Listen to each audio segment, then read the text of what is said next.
అందరికీ నమస్కారం అండి. మనందరం అనుకుంటూ ఉంటాం, డబ్బు, నగలు, ఆస్తి, అంతస్తు ఇవి ఉంటేనే సంతోషంగా ఉంటారు. ఇవి లేకే మేము బాధపడుతున్నాం. పేదరికంలో ఉండటం చాలా దరిద్రం. మేము ధనవంతులుగా ఉంటే సంతోషంగా ఉంటామేమో అని చెప్పి చాలామంది అనుకుంటూ ఉంటాం. అందువల్ల ధనవంతులు అవ్వడానికి కష్టపడుతూ కూడా ఉంటాం.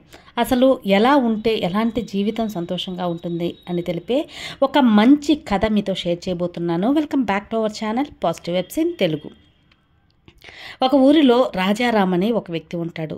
చాలా కష్టపడి సంపాదిస్తూ ఉంటాడు. డబ్బు బాగా సంపాదించడానికి ఎక్కువగా చాలా వ్యాపారాలు అవన్నీ చేస్తూ ఉంటాడు. రాజారాంకి ఒకే ఒక కొడుకు అయినందువల్ల చాలా అల్లారు ముద్దుగా పెంచుతూ ఉంటాడు. రాజారాం కొడుకు పేరు శ్యామ్. శ్యామ్కి అన్ని వసతులు ప్రతి ఒక్కటి కావాల్సిన ప్రతి ఒక్కటి రాజారాం అమర్చి పెడతాడనమాట. ఎటువంటి అసౌకర్యంగా ఉండకుండా సౌకర్యాలను, అలాగే తనకు కావలసిన ఆడంబరాలను, వస్తువులను అన్నిటినీ ఏర్పరుస్తారు. ఎక్కువ వ్యాపారాలు ఉండటం వల్ల తన తల్లి కూడా కొంచెం వ్యాపారంలోనే బిజీగా ఉంటుంది.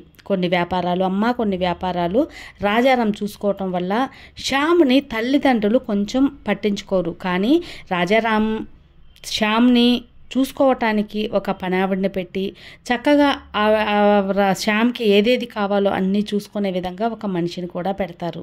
కానీ తల్లిదండ్రులతో సమయాన్ని గడపాలి అనే ఒక ఆశ మాత్రం తీరవలేకపోతారు రాజారాం తన దంపతులు. శ్యామ్కి కొరత ఉంది అంటే సంతోషం, తన తల్లిదండ్రులతో ఉండాలి అనే ఒక సంతోషం లేకుండా పోయింది. ప్రతిదీ అడిగిన వెంటనే వచ్చేస్తుంది, కానీ సంతోషం లేదు. అది అతని మనసులో ఆ సంతోషం లేదు అన్న కొరత మనసులో గట్టిగా నాటుకుపోయింది.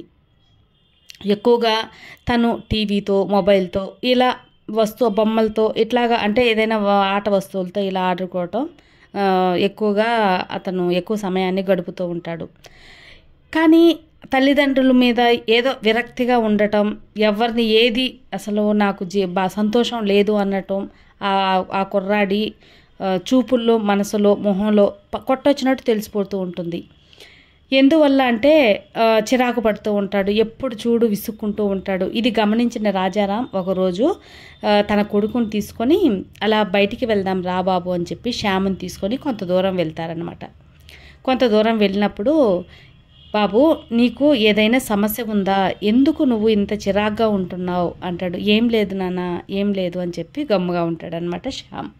అప్పుడు రాజారాము, మనం ఒక దగ్గరికి వెళ్తున్నాం, అక్కడికి వెళ్ళిన తర్వాత నీకు ఏం చేయాలని చెప్తానంటాడు. సరే నాన్నగారు అని చెప్పగానే తనకి వ్యాపారం చేస్తూ ఉంటారు కదా, ఆ స్థలానికి తీసుకెళ్తాడు. అక్కడ చాలామంది నౌకర్లు పనిచేస్తూ ఉంటారనమాట. అక్కడ నిలబెట్టి, ఇక్కడ చూడు వీళ్ళందరూ మనకు పనిచేసే వాళ్ళు, ఇప్పుడు వీళ్ళ జీవితాలు ఎలా ఉన్నాయి, వీళ్ళ పిల్లలు ఎలా ఉన్నారు అవన్నీ గమనించు, నువ్వు ఎలా ఉన్నావో చూసుకో, ఎవరికి సంతోషం ఎక్కువ ఉందో నువ్వే గమనించుకో, అప్పుడు నీకు ఈ చిరాకు, ఈ విసుగు ఇవన్నీ ఉండవు, ఇలాగా నువ్వు దిగులుగా కూడా ఉండవు అని వాళ్ళ నాన్న చెప్తాడు. సరే నాన్న అని చెప్పి తను ఒక గంట సమయం అనేది ఇచ్చి ఒక దగ్గర కూర్చోబెట్టి కుర్చీ వేసి రాజారాం అలా తిరిగి వస్తూ ఉంటాడనమాట.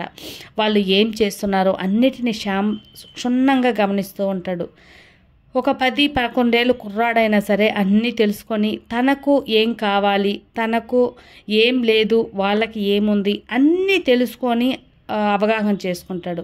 అలాగే ఒక గంట సమయం అనేది అయిపోతుంది. అప్పుడు రాజారాం వచ్చి తన కొడుకు దగ్గర, శ్యామ్ చూసావు కదా, ఇప్పుడు అర్థమైందా ఏంటి నీ జీవితానికి వాళ్ళ జీవితానికి ఉన్న వ్యత్యాసం చెప్పు అని చెప్పగానే, నువ్వు గమనించిన దాంట్లో ఏం వ్యత్యాసం కనిపించింది అని అడుగుతాడు రాజారాం.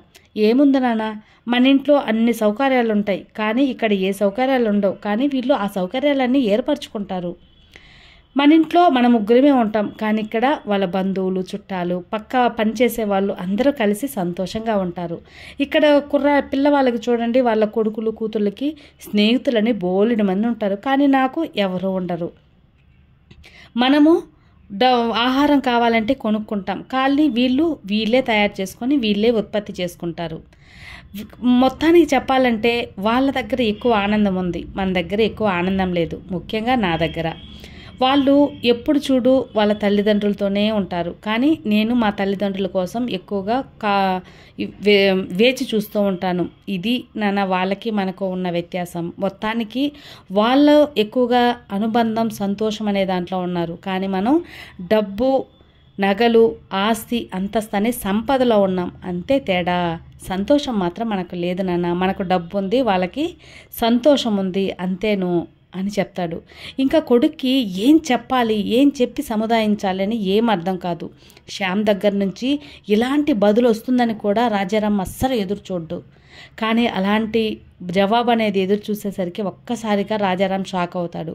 కానీ కొడుక్కి ఏం సమాధానం చెప్పలేక, సరే మన కొడుకు సంతోషం కోరుకుంటున్నాడు, తల్లిదండ్రులతో సమయం కోరుకుంటున్నారని కొంచెం గ్రహించి ఇక మీద కొడుకుతో సమయం గడపాలి అని నిర్ణయించుకుంటాడు రాజారాం. మనందరిలో కూడా ఉన్న లోపం ఇదేనండి. మనం ఏదో కావాలని చెప్పి ఏదో ఆరాటపడిపోతూ సంపాదిస్తూ మన సమయాన్ని మన వాళ్ళ దగ్గర కేటాయించకపోవడమే అసలైన పేదరికం. సంతోషం మించిన, ఆనందం మించిన ఇంకా ఏదీ లేదంటారు కదా. డబ్బు, నగలు ఇవన్నీ అవసరానికి కావాల్సిందే. కానీ దానికి మించి మన మనస్ఫూర్తిగా సంతోషం కూడా కావాలి కదా. ఆ సంతోషం ఎవరితో వస్తుంది? డబ్బు, ఆస్తి, సంపద వీటికంటే కూడా మన అనుకునే వాళ్ళతోటి, మన అనుకున్న వాళ్ళతోనే సంతోషం ఎక్కువగా ఉంటుందని గ్రహించిన వాళ్ళు ఈ వీడియోని తప్పకుండా లైక్ చేయండి. ఈ వీడియో కానీ నచ్చితే మరికొంతమందికి షేర్ చేయండి. కొత్తగా మన ఛానల్ చూస్తే సబ్స్క్రైబ్ చేసుకోండి. మరో మంచి మోటివేషనల్ వీడియోతో మళ్ళీ కలుద్దాం. అంతవరకు have a good day friends. Thank you for watching. Bye.